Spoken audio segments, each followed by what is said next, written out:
You know, perhaps you should suggest something to me so I can judge your taste. It's hardly fair otherwise. Will hopped onto the nearest table and sat, swinging his legs, obviously giving the question some thought. The Castle of Otranto. Isn't that the book in which the hero's son is crushed to death by a gigantic helmet that falls from the sky? And you said A Tale of Two Cities was silly, said Tessa, who would have died rather than admit that she had read Otranto and loved it. It is a rainy day, and the fog hangs low on the city. I would like you to imagine that the shelves behind me are dark, creaking wood, rather than mass-produced from IKEA. Welcome to StoryTube. We're going to talk about Gothic fiction.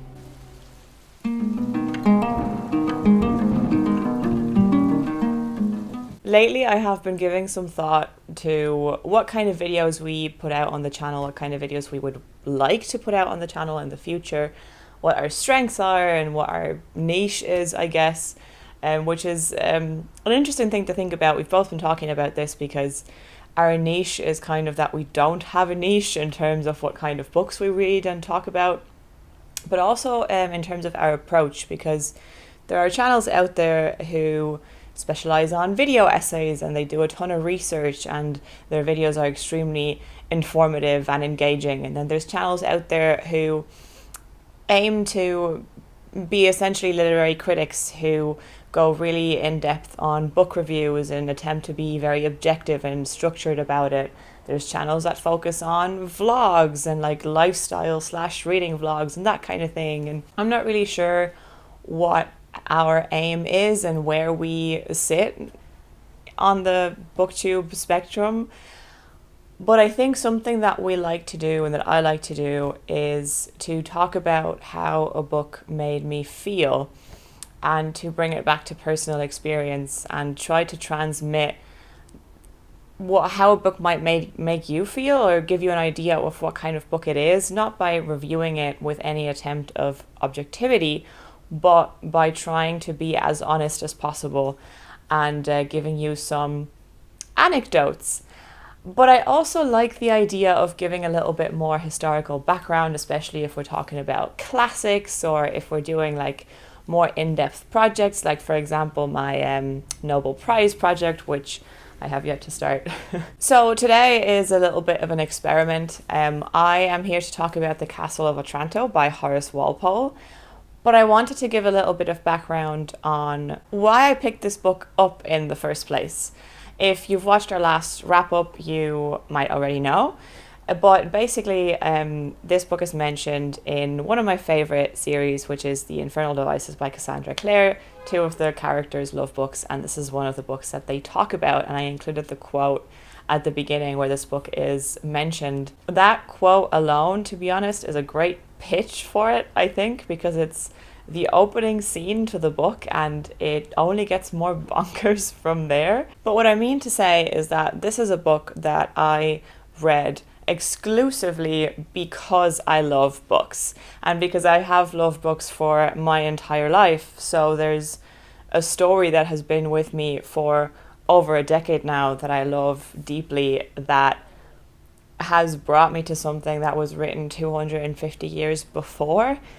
And it was a really fun experiment to do because it was kind of like getting a recommendation from a friend, but that friend is a fictional character. And I wasn't sure how that was going to go because I didn't know how much research Cassandra Clare did in terms of the books that she mentions in her series.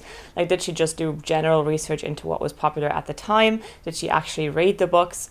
But having read this now, I'm pretty sure that she absolutely read The Castle of Otranto before she wrote Infernal Devices. There is something specifically from the ending of it that I feel like could have been an influence on how she ended the trilogy. I won't say what because I don't want to spoil it. But I definitely saw a lot of it in her writing, and it made me very excited to continue with this little project idea because it did truly feel like taking a recommendation from a friend who loves the same books as you and then getting something new that you might have not picked up otherwise, but that does capture some of the same essence of the books that you have in common. And it's a really beautiful thing. I love reading recommendations from friends, and this was just kind of an extension of that in a strange way. So what is this book? This book was published in 1764. It's written by Horace Walpole, and Horace Walpole was an Earl of something, and he was also the son of the first British Prime Minister in the 18th century. Make of that what you will. He was an antiquarian and a humanities guy, basically through and through. He also lived in an attempt at rebuilding like a Gothic castle. I'll show you a picture of it. It's kind of funny. And really makes sense with what he ended up writing. And this book he wrote based on a nightmare that he had in his castle mansion house.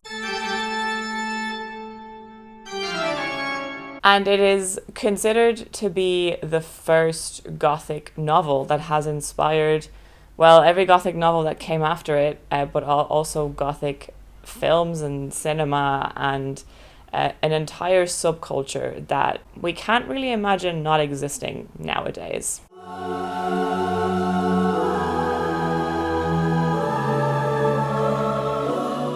The first thing to know about Gothic fiction is that it's not so much a genre or a subgenre as it is an aesthetic. Vibes, as the kids would say. And as that, it's not as easy to define. It's more of there's a bunch of common characteristics that you just recognize when you see them. But there's a murky lines of what could fall under Gothic or not. And in modern Gothic, certainly, there are so many different types. There's like Southern Gothic, like Suburban Gothic, etc. But I'm going to talk specifically about the origins of Gothic fiction, obviously, because this is what it is. And that is considered High Gothic. The Gothic movement is basically a reactionary art form stemming from the Enlightenment era, where everything is about logic and being rational. And Horace Walpole is basically saying, hey, let's not do that.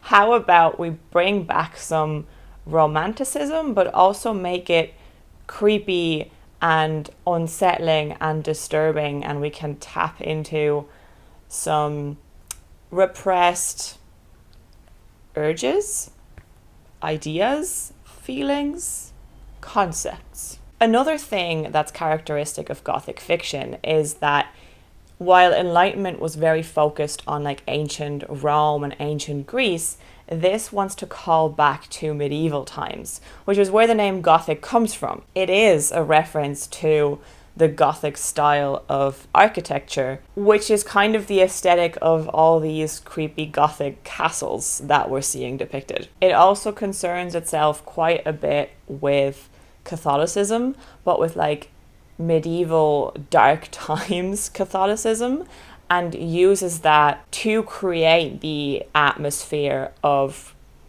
horror, essentially, and of dread.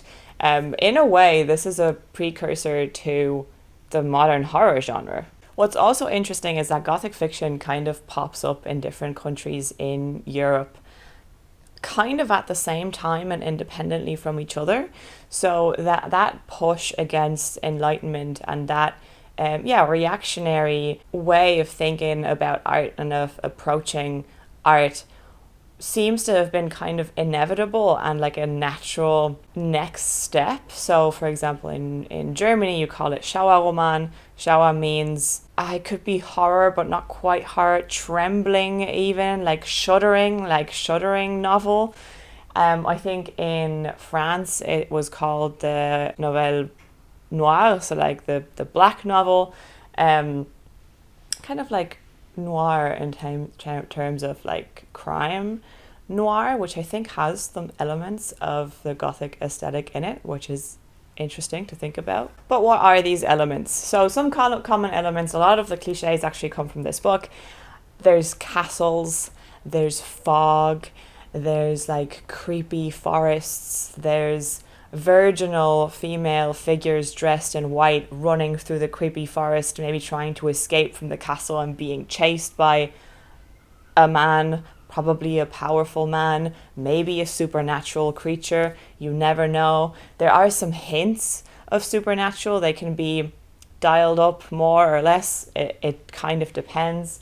Eventually we get vampires from it, right? Like Dracula, and everything that stems from there is very steeped in the Gothic aesthetic. And there are some underlying and sometimes quite overt themes of like sexual desire and what is maybe forbidden, and some like iffy, to put it mildly, representations of consent and of female characters and like how they're viewed and described. Actually, not so much in this book in particular, but the next big, at least English speaking Gothic novel is The Monk by Lewis, which I believe came out a couple of decades later. And that I have not read yet, but I will, just because I'm curious, and I really, really enjoyed this, and it made me want to explore that kind of timeline and evolution of Gothic. But that has some very, very questionable depiction of female characters, but also of like weird incest plots and that kind of thing. So it gets a little bit more depraved. And then there's also kind of the natural evolution into the next century, where we get into the 1800s and we get the birth of the urban Gothic, and that's very prevalent with Dickens. So we have a lot of the same aesthetics of like the dark alleys and the fog and like the kind of unsettling, creepy tone, but it's set in a city, and we have the smog, and we have like the carriage going through the dark alley, and like the, you know, horses and like cobblestones and that kind of thing, which maybe is why I love Dickens so much. The Brontes, another great example of the Gothic aesthetic just having evolved a little bit. What's also cool is that, like, I'm talking about Horace Walpole and I mentioned The Monk, and you kind of can't move on before mentioning the female Gothic. So Gothic fiction written by female writers, which is kind of a counter movement almost in itself against the portrayal of women in a lot of Gothic fiction, because it exploded. It was incredibly successful, obviously, otherwise we probably wouldn't be talking about it. But two big names of Gothic fiction that are women: Mary Shelley, Frankenstein, and then of course Anne Radcliffe. And it got to a point where it was such a cliche that particularly then young women would be reading Gothic fiction, that you get the satire of it, like Northanger Abbey by Jane Austen, where the main character is so obsessed with Gothic fiction that she believes she lives in a Gothic novel. And kind of then bringing that back full circle to my experience and how I have gotten here, Tessa in The Infernal Devices loves, obviously it's a Victorian era, so she loves Victorian fiction, the current fiction of that time, but also Gothic fiction.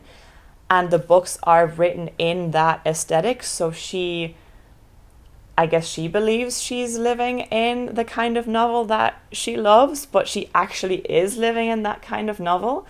And I just love when literature does that and like draws from the past for inspiration, but also uses it to pay homage to that past while poking fun of it at the same time. I love that.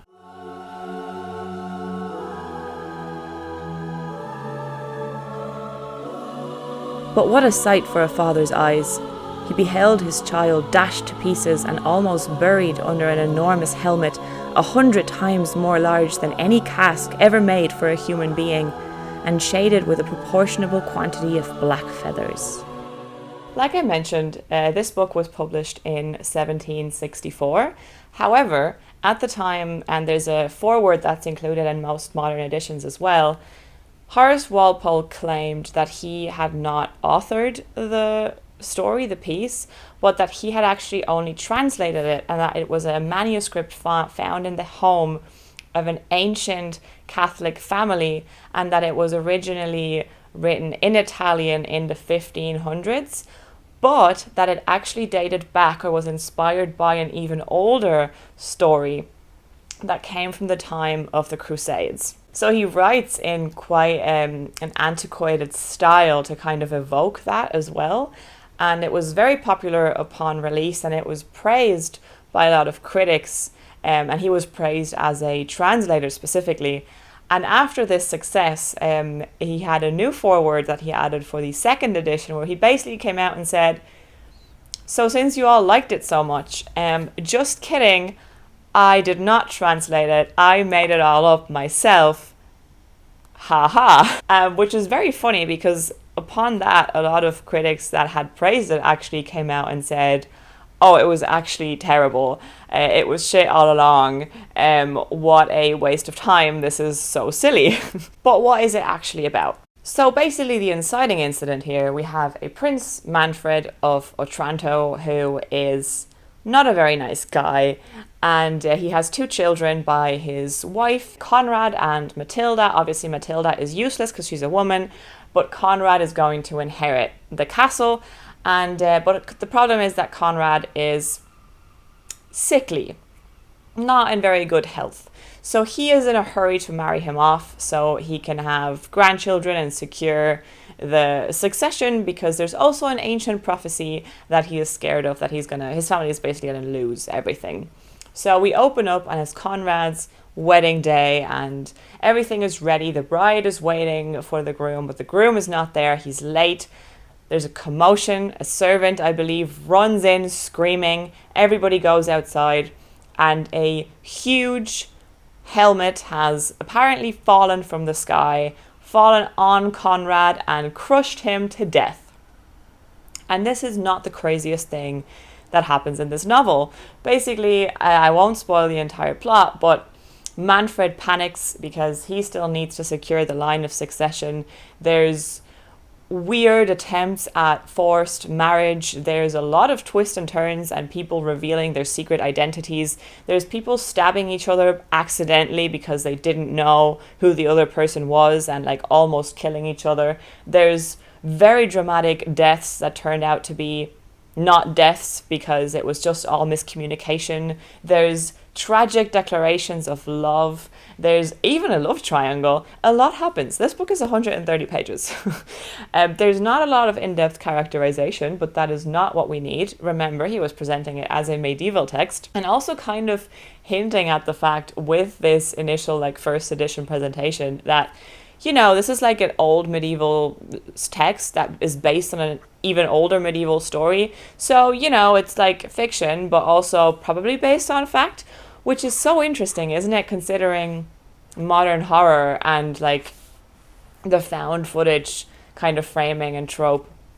He basically invented that. Isn't that cool? But yeah, there's a creepy castle, there's hidden passageways, there's like weird, unexplained, supernatural thing going on. There's a convent. Nothing really happens with the convent, but it's there and the threat of it is there. There's an extremely pious, virginal young lady main character, or one of the main characters. It is absolutely delightful. I had such a great time with this book, and honestly, it made me want to research about Gothic fiction, which is how I ended up making this video and having the idea for it. And that gave me even more appreciation for it. I absolutely understand why people in the 18th century went wild for it and started reading a ton of Gothic novels. I kind of want to do that too. I hope you enjoyed this video and this format. Let me know if it's something that you want to see more of. If you're interested in more Gothic fiction, have you read The Castle of Otranto? Have you read The Monk? I would love to talk to you in the comments. As always, subscribe if you're not subscribed to the channel and you like what you saw. It's greatly appreciated, and give the video a like. Thank you so much for watching, and I will see you next time.